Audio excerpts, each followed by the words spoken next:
Almeno la famiglia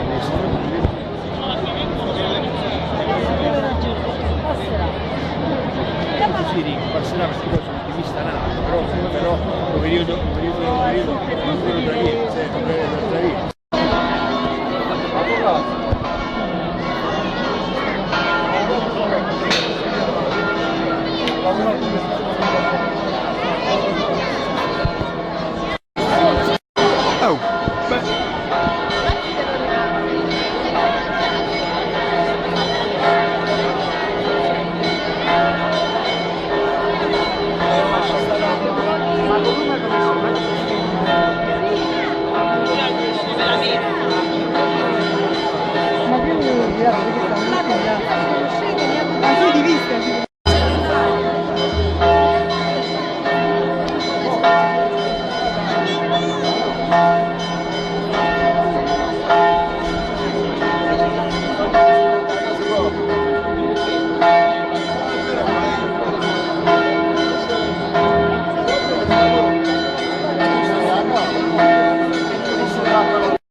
Santi angeli di Dio, pregate per noi. San Giovanni Battista, prega per noi. San Giuseppe, prega per noi. Santi Patriarchi e Profeti, Pregate per noi. Santi Pietro e Paolo, Pregate per noi. Sant'Andrea, Prega per noi. San Giovanni, Prega per noi. San Giacomo, Prega per noi. San Tommaso, Prega per noi. Santi Filippo e Giacomo,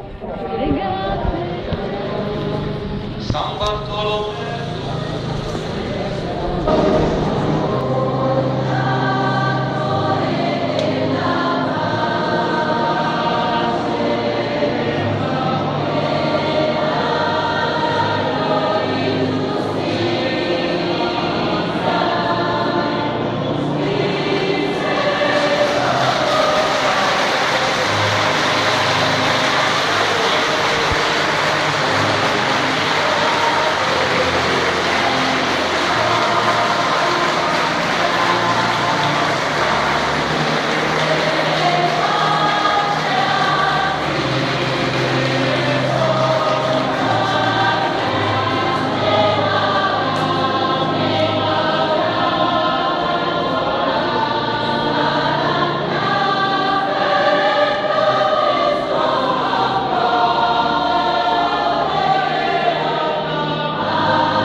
cose della nostra antica basilica cattedrale, che ha celebrato l'apostolo il nono centenario della sua dedicazione, si sono spaventate per accogliere la sua persona che viene in questa diocesi incarnando le orme di Gesù Cristo e con la sua incarnazione vuole farsi solidale con ogni uomo e donna che vive in questo mondo. Ora noi sappiamo che Dio ha amato noi e ha amato lei e la sua famiglia, portandola su lei sul quadro e l'ha chiamato per continuare la sua opera in mezzo a questo popolo. Io sono sicuro che vostra eccellenza questa sera voglia dirci che lei non è la luce, ma viene a dare testimonianza a Gesù Cristo per la luce del mondo. L'accogliamo con un cuore pieno di gioia, perché viene a plasmare le nostre coscienze con la luce della fede, per renderci più responsabili nelle realtà quotidiane della nostra vita cristiana e civile. Per mandato ricevuto, vostra eccellenza non viene per risolvere le questioni economiche, politiche e sociali della gente, che sono proprie degli amministratori della cosa pubblica, ma viene per suscitare la fede in chi non ha, o ha onde o pratiche religiose dettate dall'abitudine, per mostrarne lo splendore a chi la disattende nelle scelte personali e professionali o in chi l'ha abbandonata. Però imprendete un esempio e un modello per un rinnovamento permanente, ritornando alla semplicità delle origini e scegliendo di essere il fratello minore di tutti. In questo giorno, in cui lei festeggia il suo compleanno eronomastico, vogliamo rivolgerle pochi augurati con le parole di benedizione che Francesco pronunziò sul frate Leone. Il Signore ti benedica e ti custodisca, mostri a te il suo volto e abbia misericordia di te. Volga a te il suo sguardo e ti dia pace. Il Signore benedica te, fratello Orazio Francesco, vescovo della Chiesa che è intesa alla volontà. Con un cuore sereno e riconoscente, sono qui al termine del mio servizio pastorale per consegnarle il testimone, il bastone e il buon pastore, segno del potere che il Signore le ha conferito. Noi crediamo che il potere di cui Dio la investe consista nella forza invincibile della sua parola che annuncerà, nell'abbondante grazia divina che riverserà nella vita dei fedeli e nello sconfinato amore che avrà per chi si rivolgerà a lei per incontrare il volto paterno e misericordioso di Dio. Come al profeta Zaccaria, il Signore mette nelle sue mani il bastone della benevolenza e dell'unione, perché possa suscitare nel popolo comunione di intenti e di azione nello svolgimento delicato e faticoso dell'evangelizzazione che si accinge a percorrere insieme al popolo cristiano. In questo momento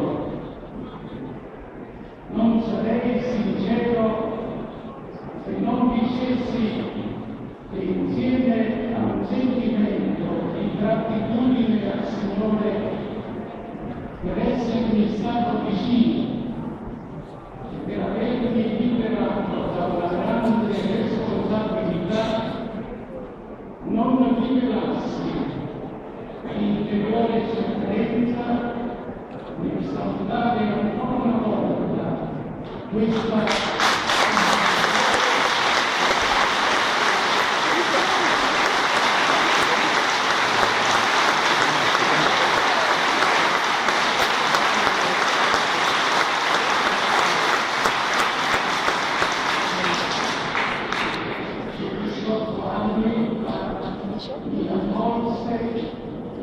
che ha camminato con me nei sentieri della fede e del Vangelo.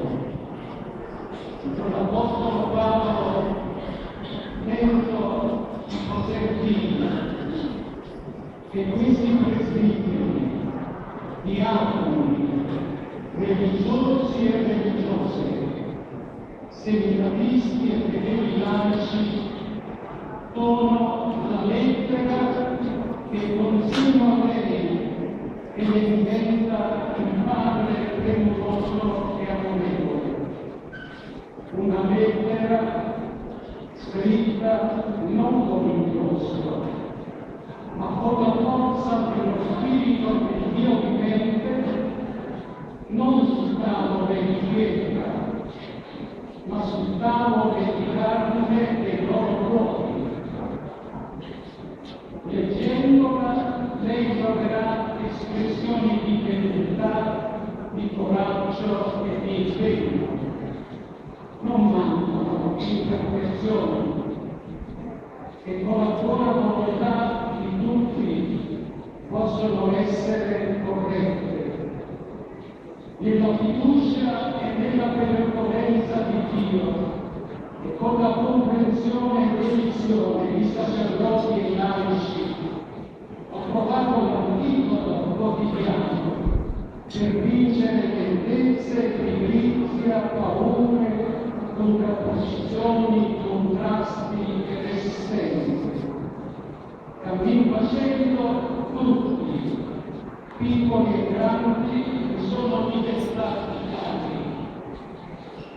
Nel cuore c'è stato sempre il desiderio di migliorare e conformare me stesso e tutta la comunità alla vita bella del Vangelo. Per non partire la strada, insieme abbiamo cercato di non perdere di vista gli orientamenti del Concilio Vaticano II.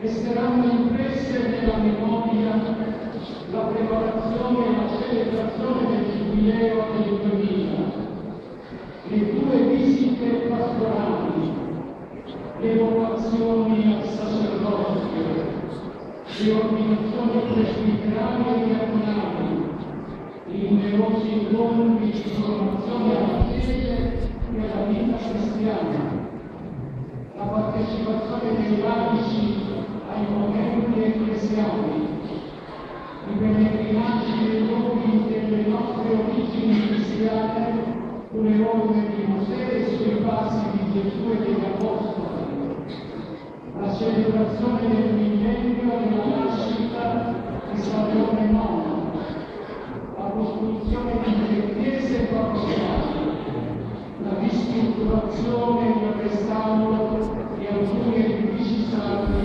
e di una buona parte della Basilica Cattedrale. La presenza di un sito martiriale del III secolo, meglio precisato ed evidenziato con una recente campagna di Stato, i preziosi tesori di arte e di fede, restaurati e custoditi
Questa bellissima Monsignor Orazio Francesco Piazza, oggi ottobre 2020, festa San Francesco d'Assisi, patrono d'Italia, alle ore 16:30, Sua Eccellenza Reverendissima Monsignor Orazio Francesco Piazza, nato a Solopata il 4 ottobre 1953, eletto vescovo di questa diocesi il 25 giugno, la sua santità Papa Francesco, che consacrato a Teresa Terme il 21 settembre scorso, la sua eminenza Crescenzio Cardinal Sete, arcivescovo metropolita di Napoli e presidente della conferenza episcopale calvata, è entrato solennemente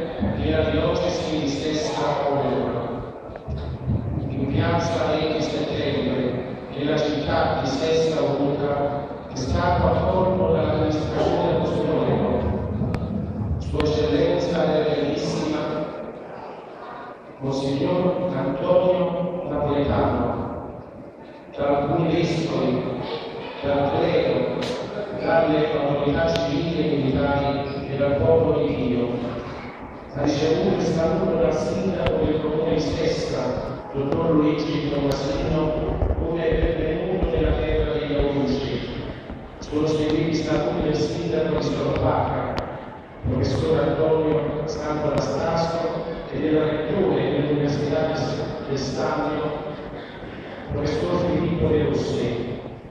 Successivamente della Chiesa dell'Annunziata, i vescovi, i presbiteri, i diaconi, i religiosi e le religiose e i laici, in processione si sono recati in cattedrale, cantando le litanie dei santi e la Magnifica. Giunti in cattedrale, Sua Eccellenza Monsignor Orazio Francesco Piazza ha ricevuto il saluto a nome dell'intera comunità ecclesiale dall'amministratore apostolico. Dopodiché il cancelliere vescovile, Don Ernesto Albanese, ha mostrato al popolo di Dio la lettera apostolica canonica a vescovo di Sesta e ne ha dato lettura. Terminata la lettura, il vescovo ha ricevuto dal predecessore il pastorale e si è seduto alla cattedra. Con questo atto giuridico, Sua Eccellenza Reverendissima Monsignor Orazio Francesco Piazza ha preso possesso canonico della Santa Chiesa di Dio che è in Sesta Luca, della provincia ecclesiastica campana, ed è entrato pleno iure nella sua funzione episcopale di padre e pastore della Chiesa locale. Di seguito il nuovo vescovo ha ricevuto l'obbedienza dal clero diocesano, di alcuni religiosi e religiose e di alcuni fedeli laici. Io, Don Ernesto Albanese, cancelliere di questa diocesi, ho legato il presente verbale, che è stato letto e sottoscritto. Sesta Luca, 4 ottobre 2013.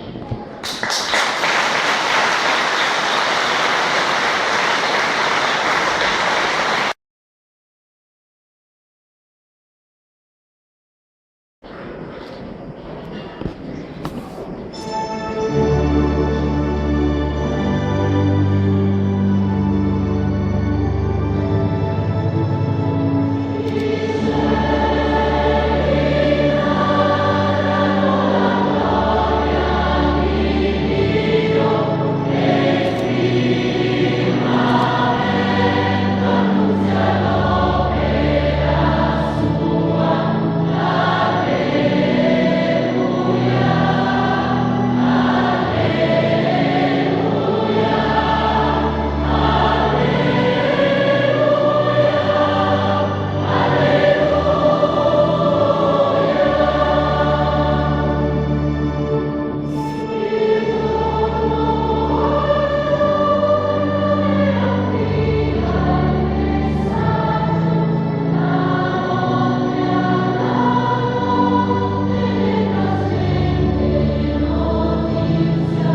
solenne celebrazione eucaristica che segna l'inizio del ministero pastorale del vescovo Orazio Francesco in questa Santa Chiesa di Sesta Voluta.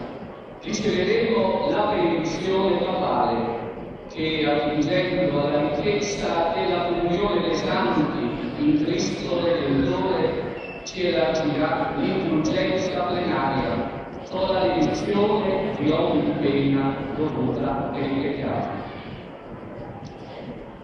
Fratelli e sorelle carissimi, mentre ci disponiamo all'ascolto della parola,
sia con voi.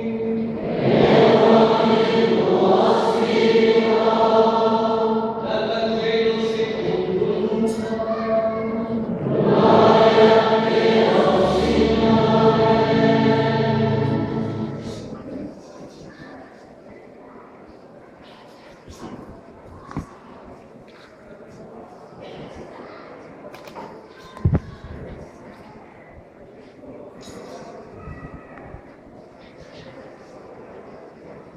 In quel tempo Gesù disse: "Il benedetto Padre, Signore del cielo e della terra, perché hai dato la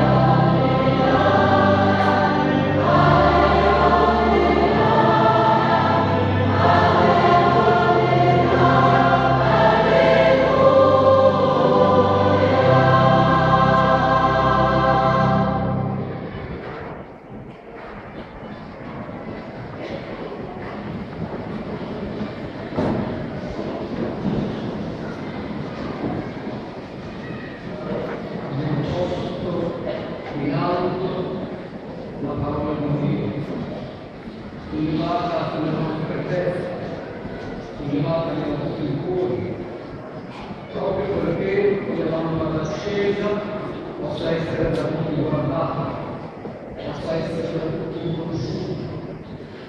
Cristo è la nostra unica speranza, a Lui dobbiamo guardare, a Lui dobbiamo dare tutti i venti. In Lui dobbiamo trovare la forza dei nostri cammini. Guardo la risposta, è bello, è bella questo corpo, è bello questo corpo, è armonia, è come ogni bellezza, ogni armonia detta su Lui. Ma cosa sarebbe la bellezza di questa chiesa fatta di armonia differente? Tante piccole pietre messe insieme, costruite in un progetto che ci fa vedere la sinfonia, la bellezza, l'armonia delle forme. Ma abbiamo ascoltato la parola di Dio e la bellezza materiale quando invece le risposte molto più profonde. È bello colui che dà invece forza a questa bellezza materiale, il corpo di Dio. Come è bello colui che si aggira nella città, abbiamo ascoltato, proprio per dare forza al popolo e impedirne la caduta. Egli fortificò la città contro ogni assedio. Chi è questo corpo cristiano? Fratelli miei, noi siamo Chiesa. E la Chiesa è l'armonia la vicenda umana, l'esperienza, la quotidianità. Queste due realtà insieme costituiscono il progetto della salvezza. Ecco perché solleviamo lo sguardo a Cristo in alto, perché possa condurci in avanti nel cammino della vita e possa in qualche modo realizzare tutte le aspirazioni del nostro cuore, quelle aspirazioni che nel quotidiano noi chiamiamo urgenze, emergenze, tutte quelle aspirazioni che trovano radice in un'unica forma, quella di vedere realizzato il cuore di Dio, anticipato nel saluto in città appunto dalla piazza, prima di arrivare all'altare, che non ci può essere un corpo ecclesiale armonico e vivo se non genera coesione sociale. Perché Cristo è venuto perché l'uomo sia salvo. Cristo è venuto per portare serenità nel cuore dell'uomo, perché ci sia giustizia e pace. E notate, la lettura che abbiamo poc'anzi ascoltata la seconda lettera di Pietro, proprio perché dobbiamo avere la consapevolezza che l'armonia del corpo ecclesiale, fondato sulla coesione in Cristo e attraverso Cristo e la sua parola, genera all'interno della realtà dell'uomo speranza viva e concreta. Noi abbiamo il dovere quotidiano di proteggere la comunione ecclesiale. Non possiamo permetterci, fratelli miei, soprattutto ai miei cari fratelli del sacerdozio, non ci possiamo permettere la separazione e divisione. La realtà del mondo oggi ha tali urgenze che deve trovare compatta la coesione ecclesiale perché possa essere sponda sicura, perché l'uomo possa trovare le risposte che attende. Le urgenze di questa modernità sono tali che noi non abbiamo nessun'altra chance da mettere in campo se non la testimonianza di una forte comunione ecclesiale, di una profonda capacità di nascondere quello che Cristo genera nel nostro cuore e diventa carità pastorale per l'uomo. Mi permetto di ricordare brevemente, proprio perché l'Apostolo Pietro, consapevole della sua esperienza viva, diretta con questo Signore, dalla condizione magari più agevole del condividere la gioia della benevolenza e dei miracoli fino poi all'amarezza della delusione, alla distanza del tradimento, fino poi a voler riconquistare attraverso lo sguardo di Cristo la verità di se stesso e della sua missione, proprio perché nel suo cuore rimane forte e vivo l'amore. Ecco perché Pietro ci ricorda con insistenza oggi che una fede non centrata in Cristo, vera luce che trasforma e dà presenza a questo nostro credere, questa fede deve diventare carità. Se credere non genera carità, fratelli miei, è forma vuota. È una forma che noi viviamo in una dimensione privata. Entreremo da quella soglia per chiuderci in un tempio che non nasce con le porte chiuse, ma è per l'uomo. La Chiesa è pro mundi vita, perché il mondo possa essere salvo, perché il mondo trovi le risposte di umanizzazione. Ecco perché detta quasi un tragitto che io con molta umiltà questa sera detto per voi e per me, perché Cristo, luce delle genti, sia la nostra forza, sia la nostra guida, sia la nostra verità, che giorno per giorno mettiamo in campo nel credere della singola persona, ma soprattutto come testimonianza del vissuto ecclesiale, incarnato, concretamente vivo in ogni ambito dell'Evangelo.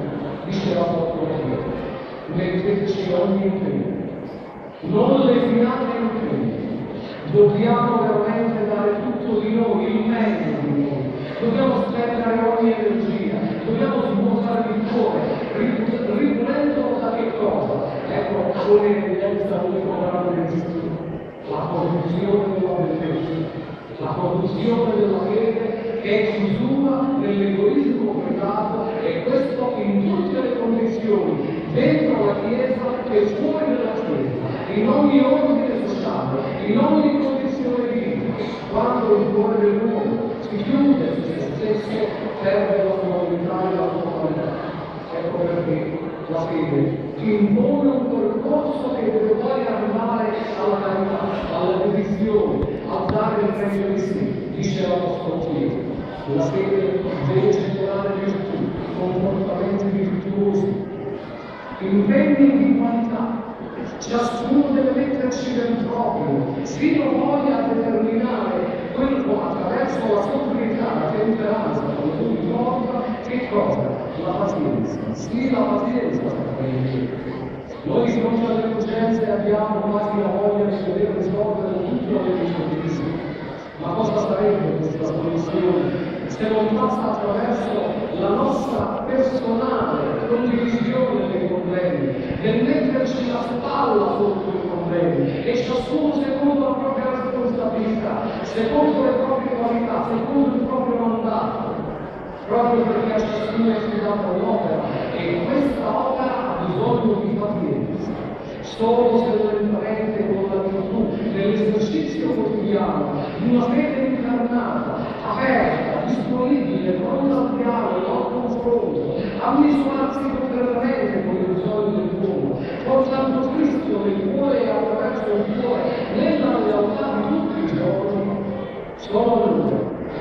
pazienza o generare la pietà. Allora la fede trasforma pietà, diventa capacità di mettersi nel solco di Dio, assume il suo modello, diventa vera incarnazione di persone di giustizia e di pace che è Cristo Signore, che finalmente ci porta l'amore fraterno.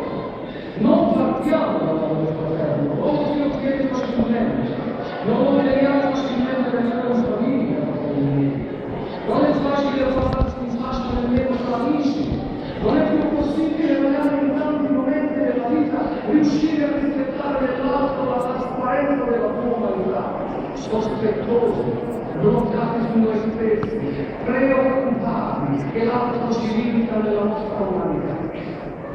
E poi amore fratello può nascere quando ciascuno di noi non fa spazio nel proprio cuore e non lascia entrare l'altro con il suo bisogno, con le sue domande, talvolta domande che ci portano oltre quella voglia e che ci impegnano magari concretamente a sporcarci le mani, ad entrare nelle questioni del quotidiano.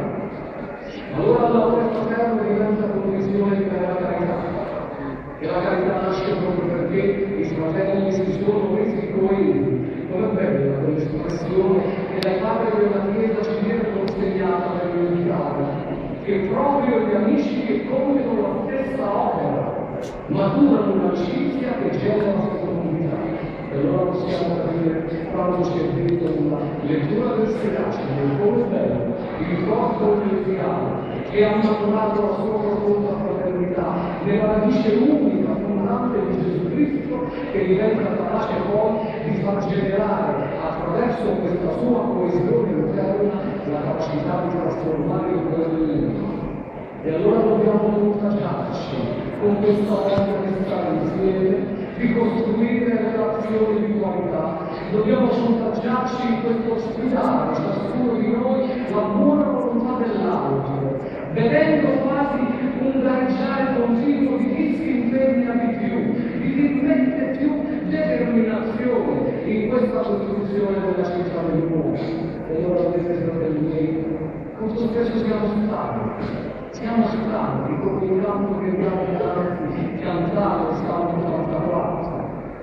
Ma se abbiamo questo nel nostro cuore e abbiamo costruito dentro di noi la bellezza della relazione, la capacità della fraternità che diventa poi dono, dedizione, disponibilità, sentiamo come ritorna quella espressione, cresce lungo il cammino il suo vigore, mentre tende verso Dio, mentre tende verso quella destinazione ultima che ti dà orientamento, ti dà fiducia, ti dà speranza, ti fa sollevare nei momenti di grande fatica. Vedete la fede non ci vive ma ci dà la forza per ascoltare. Noi invochiamo il Signore perché non tolga l'ostacolo del nostro cammino, ma perché ci stia creando per poter veramente aiutare a affrontare le sfide.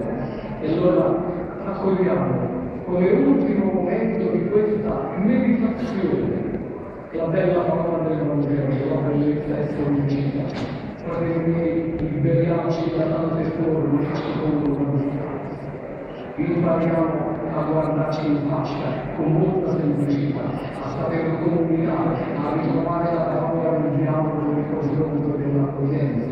E allora io prego, io con voi con me, in una costruzione di una coesione ecclesiale che porta sempre più in alto il nome di Cristo Signore, su cui dobbiamo puntare costantemente lo sguardo, il cui modello è l'unico modello del cammino della nostra vita, guardiamo avanti con fiducia. E se molto spesso ci fermiamo a considerare i tanti problemi che ci affliggano, e non vorrei qui fare l'elenco, sarebbe un lungo rosario di problematiche personali, familiari, sociali, ecclesiali, ambientali, politiche, quante le vogliamo dire?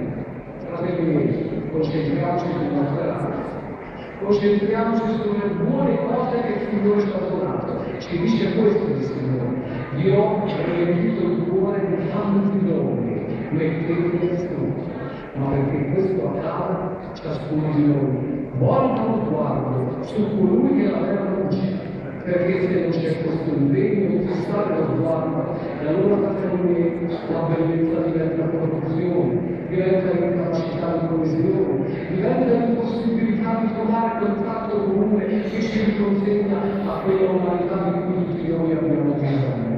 Ecco nell'umanità di Cristo Signore, ritroviamo la nostra umanità e vivendo con Lui saremo pieni di speranza che questa nostra terra sarà Campania felice. Amen.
Perché assistito dallo Spirito unito dalla parola e grande Cristo, fate sempre rinnovarsi e sentire molto più tempo coraggio a ogni uomo. Preghiamo.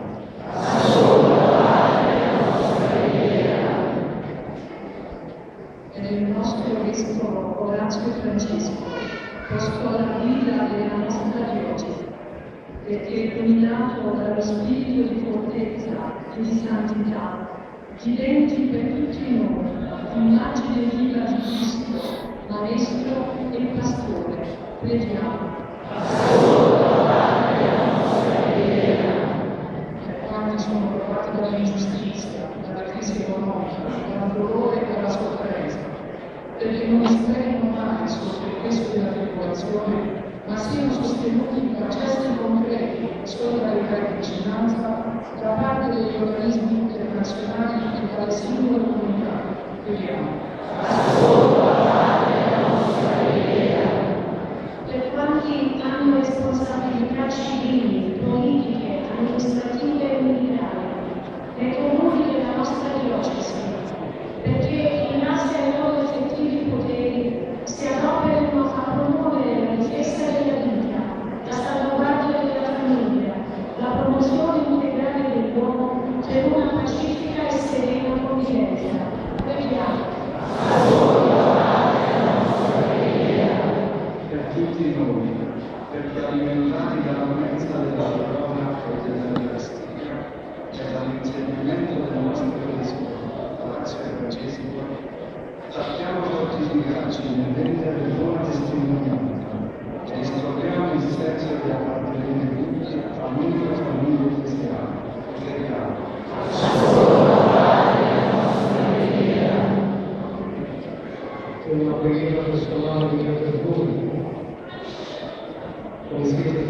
perché il Signore trasformi quello che portate nel cuore.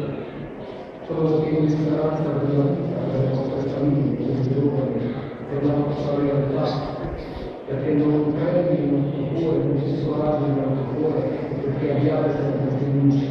Preghiamo. O Padre, che nella tua benevolenza mi hai chiamato a guidare la Chiesa di Sassavoluca, ascolta la preghiera che questa famiglia mi ha dato a te. Scenda per l'intercessione della Madre di Dio, dei Santi Cazzo e Secondino, San Leone Nuovo e di tutti i Santi, l'abbondanza della tua grazia su di me e su questo popolo, affinché uniti in un cuore solo, in un'anima sola, diamo testimonianza del tuo amore, perché non manchi mai al pastore la docilità dei fedeli e ai fedeli la sollecitudine del pastore. Per Cristo nostro Signore. Amen.